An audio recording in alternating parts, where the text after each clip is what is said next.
and Ukraine's NATO facility.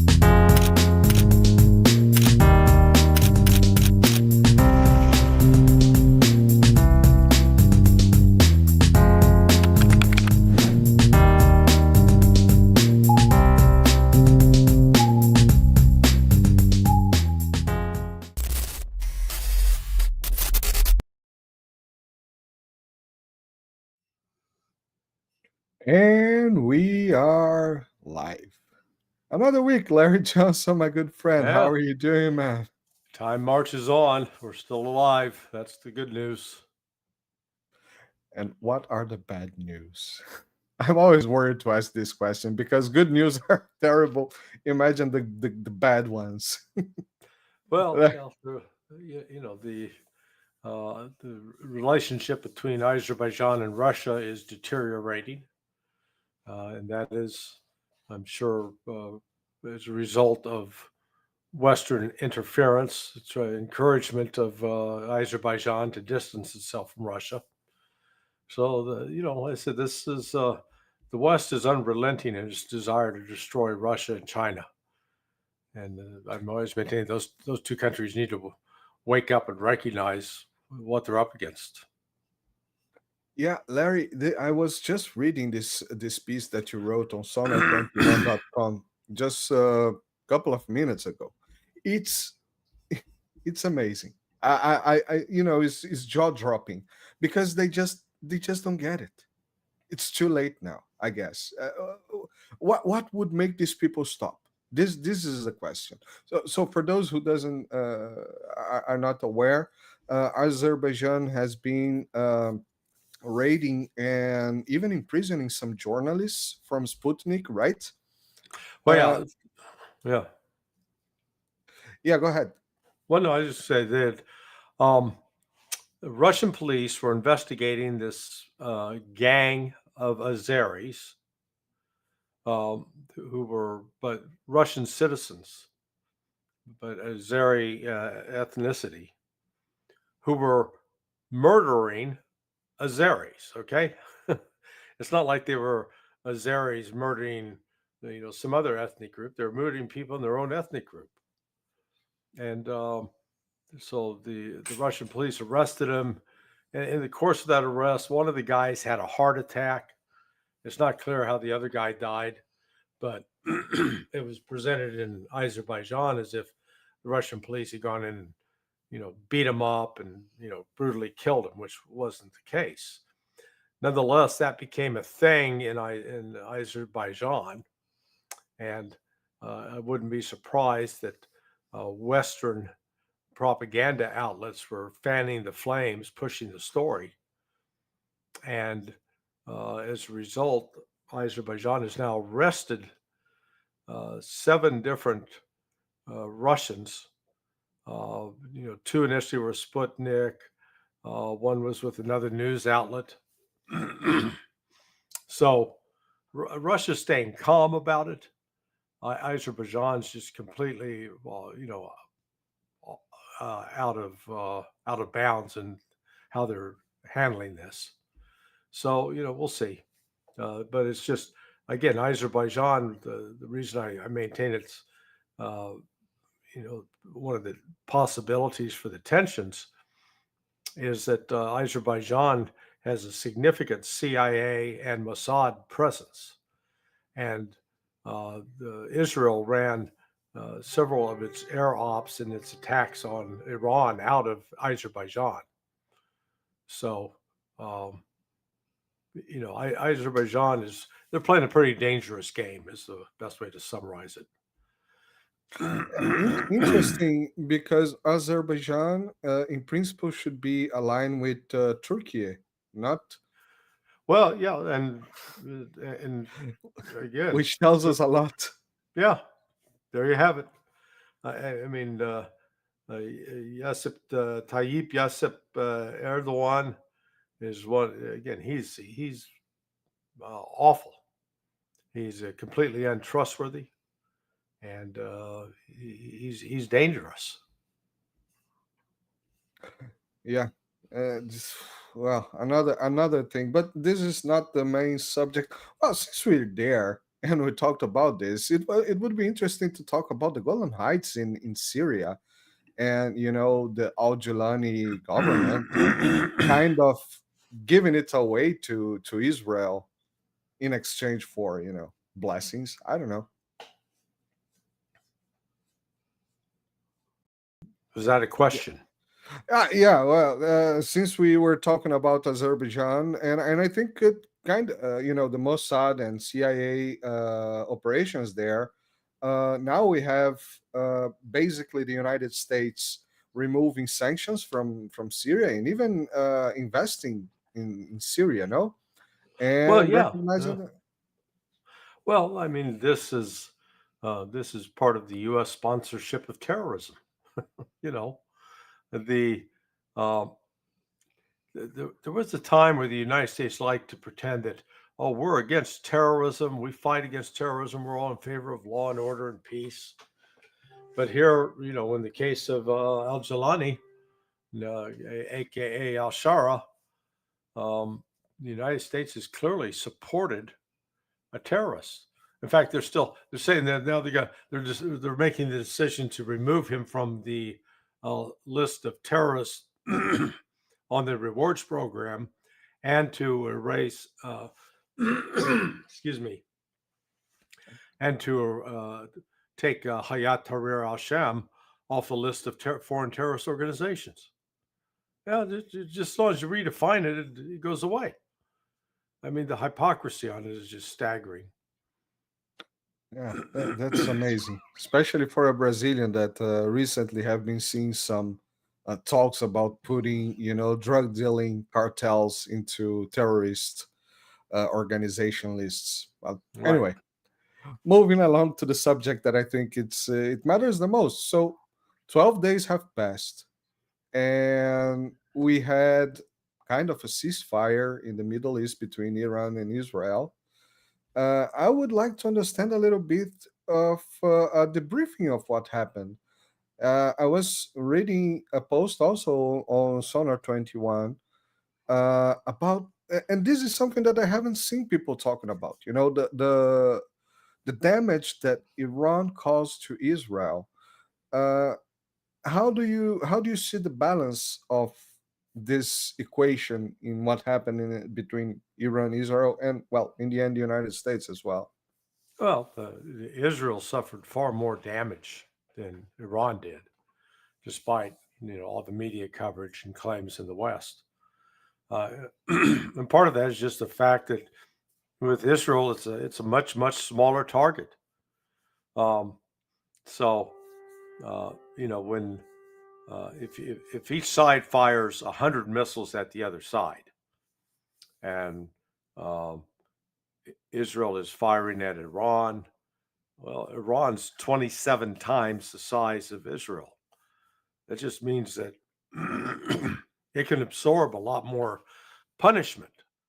Whereas, in Israel, as an example, Israel has one international airport. Iran has 29 international airports.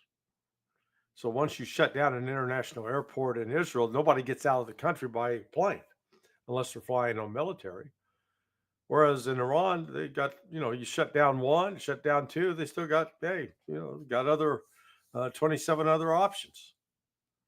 So same thing with ports, seaports in particular. Israel is much more dependent on imports of containers from overseas than Iran is. And again, Iran shut down both of the container ports at Haifa and Ashdod. Oil refineries. Again, Israel only has two. Those were damaged and stopped operating, at least temporarily. I don't know what their status is right now. So, yeah, there's just there's no way to objectively claim that Israel inflicted more damage on Iran, and even the U.S. attack on the nuclear sites, Fordo, Isfahan, Natanz. Iran's moving and working every day to get those all back into operating shape. And I think U.S. expectations that it's going to be years or is just silly, completely out of touch with reality. Yeah, the declarations I saw from Trump, from even JD Vance. Well, I actually think he reposted a post from some senator, and from the Israeli government was basically saying that, well, we completely obliterated everything. Iran nuclear project is no more. Like, remember Polly is no more. So at the same time, well, you still have some other sites inside Iran. As you say, it's a huge country, and even the ones that were hit. Then we have the CNN and New York Times pieces talking about the damage that was, yeah, not that much actually. Causing Trump to have a brain stroke or something like that.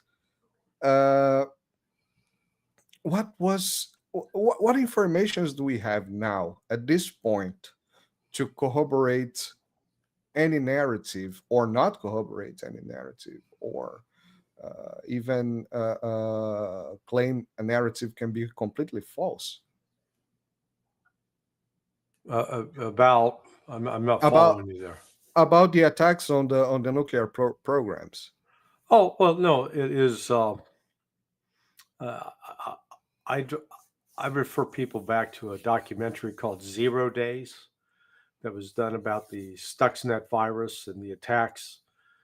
Again, the expectations of those attacks was that it was going to permanently cripple for a long time Iran's ability to process enriched uranium. But it ended up only causing a temporary halt. So, I think that's what we're going to see here. Plus, my understanding, I've heard that the U.S. intelligence community had already concluded before Trump launched the strikes on the facilities a week ago Saturday, that Iran had already moved the enriched material, and it would fit. It would fit in the back of a large Toyota pickup truck. So we're not talking, massive numbers of trucks. It's actually fairly compact. It weighs quite a bit, but nonetheless, it still could be hauled off in one vehicle. So, Trump, I honestly don't know why he pushes this kind of narrative, because when it turns out that he's going to be proven wrong, he's going to look foolish.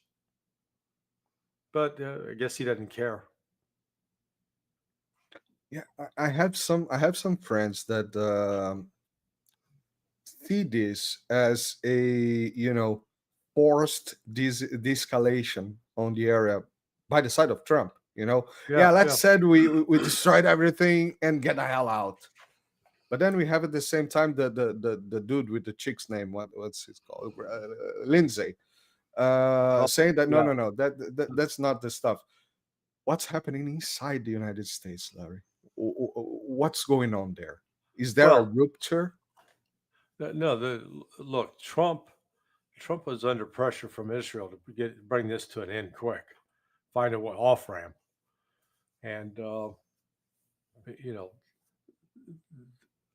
I don't know if there were private conversations between Russia and Iran, where Russia counseled Iran, okay, let the United States do its bomb display. You'll be able to build back, but they'll stop the shooting. They'll stop the war right now. Let's get that as an objective. Because we do know that Iran's response to those bombings was highly choreographed, completely coordinated with Washington, and designed to just create that off ramp. What wasn't staged was Iran's, the last strikes that Israel carried out inside Iran, and Iran's last strikes inside Israel, which were particularly damaging. So Trump's all over the board. He's pushing to get this big, beautiful bill, as they call it, through. He, made campaign promises about cutting government spending, and here he is vacating those promises. But he's calculating that that this bill, by giving tax cuts to so many people, will make it more, people won't care that we're going into greater debt. Stock market's doing very well. Indications are the economy's growing, not shrinking. You got inflation under control, so he's doing okay domestically. He's got support. It's just, and so, and he keeps lying about what's going on internationally, whether it's with tariffs or with Russia or with Iran. He's just Trump being Trump.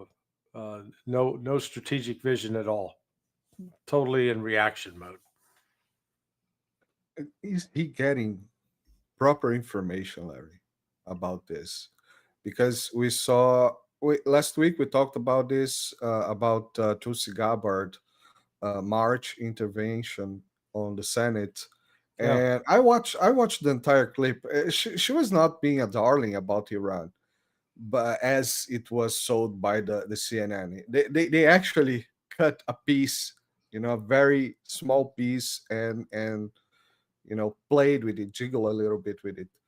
But she was not being, such a darling, but not being also belligerent. She was just, assessing the situation in the view of the United States. Good, bad, not my point here. And then she completely aligned with Trump. Then we see J.D. Vance aligning with Trump. Well, the narrative by Trump. Yeah. This is the interesting part to me, because after everything seemed to be in place, then we have Lindsey Graham, we have CNN and New York Times, and then of course we have the declaration from the Ayatollah saying that we pretty much kicked their asses. That brought him down. Was there no trying to reverse or just stay shut? Trump just staying, just ignore things and moving along. Wouldn't it be a better situation than he freaking out on the internet saying that we destroyed everything and doubling down on the narrative? Well, no, I don't, I'm not a psychiatrist, but Trump's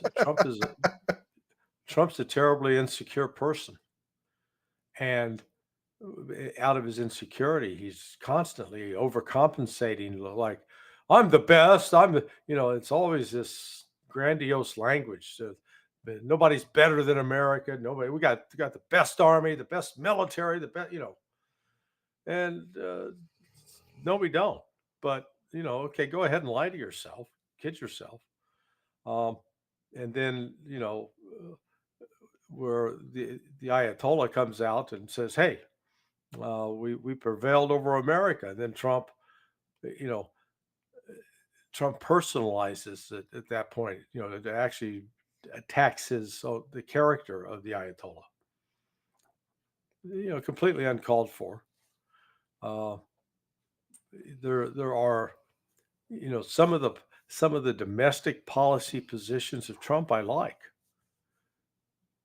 but God, I just the man's he's crude. He is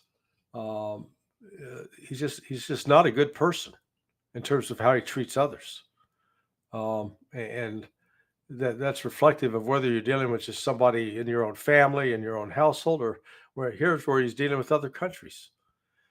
And I think a lot of countries, particularly Putin and some of the Europeans, have come to realize all they got to do is just, you know, pour butter on his ass, you know, and just say nice things about him, and they don't have to mean it, but just say it in a way that he thinks that they mean it, and he'll be. You saw the other day. Oh, see all the nice things Putin said about me. Okay, yeah. I wake up every day worrying about what Putin's saying about me. Okay, jeez. Well, at least he's not married to Brigitte, so there's a Yeah. good part of, of his I don't know. side. I don't know if you saw that Candace Owens piece that's out there, Oh yeah, is it out? Because you where she, know, where she talks I about she got called by Trump. no, not this one. No. Okay, yeah, no, she got Donald Trump called her apparently recently to say, "Hey, stop stop talking about Macron's wife or husband or whoever Or whoever whatever. whoever he she it is." And Candace's response was, "Well, it's not my fault that Macron married a woman with a penis." Was her comment. Very direct. Well, But this but is the Candy but show.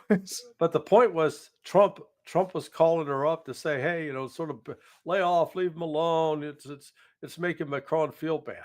And really, you got to say what? I don't think Candace is making that up at all. It, I never heard about Candice Owens in my life. I never followed her channel. One day I was in Portugal. I opened my phone, outside the window. I opened my phone, and there was this notification. Oh, you haven't seen this in Candice Owens. Then I checked it, and I watched it. It was immediately posted, and then I watched the full video, and I was like, "What?" 10 minutes later, the video was not available anymore. Hmm. Anywhere. I couldn't find anywhere. I searched, I deep searched for it. I haven't found it anywhere. It's fun enough when these things happen. Well, I'm not here to judge. Let's leave it for the end drill. Yeah, yeah. Larry, just before moving to the last subject, one point that you said that is very important is that, well, at some point the internal government of Trump was not bad for the United States, Right. and he was elected in the base of MAGA. MAGA is what? Make America great again. Make America great again is something that, okay, we understand that America is not as great as it was anymore, and we are going to make it great again. All right, I understand this. So let's rebuild the country. Yeah. Do you think that the people that elected voted for Trump? Because recently I've been, zapping his Truth Social, and it's starting to be really annoying to zap his Truth Social, because every two posts there is something like, President Trump is the best president of all time, his own personal Truth Yeah, account. yeah. Or President Trump now has 98% approval rating. Yeah. I mean, I, I could believe 80. I could go with it. Okay, perhaps. But 98, it probably tells me that it's actually true. How is the situation? And do the American people, the voters that vote for Trump, understand that the geopolitical, the outside situation of his government will damage internal economy and greatness of the United States? How do you see his approval now inside the United? You go out, you go to a grocery store, you talk to people, say, what do you think about Trump? People say, what people say, Larry? Well, again, it's going to vary. Uh, the the core of Trump's supporters they're thrilled with what he's doing. and they enjoy his combative nature. Those who are, let's say, let's call it the Elon Musk supporters, the Robert F. Kennedy Jr. supporters, the Tulsi Gabbard supporters, people who would traditionally be supporting Democrats and then not lining up behind a Republican. I think his support among them is sliding. It's suffering, and he's hurting himself there. And then you got what's left of the Democrats. I mean, they hate him. So Trump, yeah, I think he's beginning to lose support. Now he gets the big beautiful bill through. Yeah, I think that's going to give him a boost. Does he stay out of? Does he bring an end to the war in Ukraine and an end to the killing, the Israeli murder of the Palestinians? That would help, but I don't think he's going to do that. The United States is just sending yesterday to send a new load of bombs to Israel to drop on the Palestinians. So we continue to have the blood of those people on our hands. So Trump is he's convinced himself that he's the greatest, the best, and will continue to believe that regardless of what happens around him.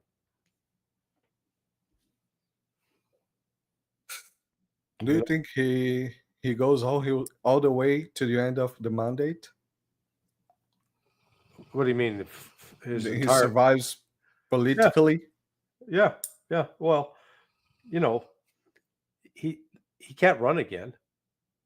So, he'll finish out his term. The question is, what kind of legacy is he going to have? And that's where I think he's going to be in trouble. I mean, he had an historic opportunity to become a truly historic president. We'll see what the economy does. The debt situation is getting worse right now, but some of the Trump crowd believe their assumptions that they'll get the kind of economic growth which will actually bring in enough cash to start reducing the deficit. We'll see. We've seen no sign of it so far. All we've seen is this continued growth and expansion in government spending, and a lot of it's supplying wars and wars in the Middle East and wars in Europe. Yeah. History gives chances to a lot of people, and a lot of people screw up. Amazing, isn't it? Okay, Larry, just for our last question, Ukraine, does it still have a country called Ukraine in the map? I haven't checked recently. Yeah, no, Ukraine's there. What is the situation there? Because it's when you do the comparison of Ukraine with Iran. So Israel was launching attacks on Iran. Russia's launching attacks on Ukraine. Russia's been launching missiles, both ballistic, cruise, as well as aerial bombs dropped from aircraft that glide forward. They're called FABs. They've been doing that for 3 years, 5 months now. And Ukraine has still not collapsed. Well, Israel was dropping, bombs and drones, missiles over just 12 days. They didn't even begin to do the kind of damage that Russia has inflicted in Ukraine. So let's just, let's put that in perspective, that Ukraine still has a resilience and ability to survive and withstand some significant blows from the Russians. But what's happening along the line of contact from north to south, Russia's moving forward and taking territory, but more importantly, killing Ukrainian soldiers and destroying their equipment. And based upon what Putin gave a press conference the other day in Minsk, and he made some comment about that next year Russia would start cutting its defense spending. Well, what he was saying there is that he fully expects this war in Ukraine to end this year. And I think he's right. I think they will bring an end to it. We'll see. Or at least the strong part of the war to start to dial down in the near future, because you go cutting, and there's still a lot of cleanup to be done probably afterwards. Let's see. But I thought Russia was losing, so they are retreating forward while Ukraine is advancing backwards. The Western narrative is they're losing, and you've got millions of casualties, and the economies and collapsing. It's just the lies again. The West, the one thing it does very good is it lies about and gaslights people. Propaganda becomes a substitution for policy. Yeah, there was just a piece on the Telegraph saying that there is one thing that Russia sucks is making war. All right. Imagine if they were good on it. It just look what an outstanding job the U.S. and NATO did in Afghanistan over 20 years. Yeah, Afghanistan especially. $3 trillion, right? Yeah. To substitute Taliban by Taliban. Yeah, just completely embarrassing. But we don't we're not good at looking in the mirror. We like to deceive ourselves. Yeah, let's look through the mirror. It's better. Larry Johnson, my good friend. Well, since you mentioned, just to finalize, since you mentioned the situation in Gaza, Larry, I thought it had stopped a little bit, just a little bit. Well, at least dialed down, because there was this war with Iran, and this was much more problematic. What I saw during the days was, every time Iran was punching Israel, Israel was punching Gaza for some reason, just like kicking the dog. Well, actually, that was the only, I think, one of the positive things out of the war from the standpoint of the people in Gaza, is that Israel was focused on Iran. They were not able to conduct the same level of intense operations that they've restarted now in the last couple of days. And killing, again, they're just what the Israelis, they're murderers. They're criminal murderers. And Zionism is, as far as I'm concerned, it's a curse. They like to hide behind God. This is God. We're God's people. Nonsense.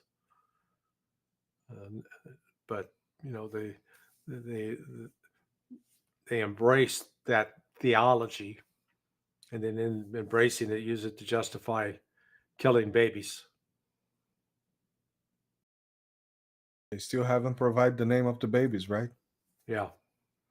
And unfortunately, the Palestinians have, probably the names of 17,000 children that have been murdered by these thugs. Just in the last year and a half, a little bit more. Yeah. Larry Johnson, my good friend, thank you very much. So everybody that's watching us, remember to like, share, subscribe to the channels, especially Larry Johnson channels. Countercurrents, it's the channel that he is mostly posting. And you have also the links to other channels like Nima, Danny Davis, go to Sonar. Go to sonar21.com. Go to sonar21.com. Everything is also linked there. Right. You have the right tab where you can see the posts from the channels. Larry Johnson, my good friend, thank you very much once again. Hope to see you next week. Yes, sir. I appreciate it. Thanks for your time. Bye-bye. Thank you for your time. Bye-bye. See you.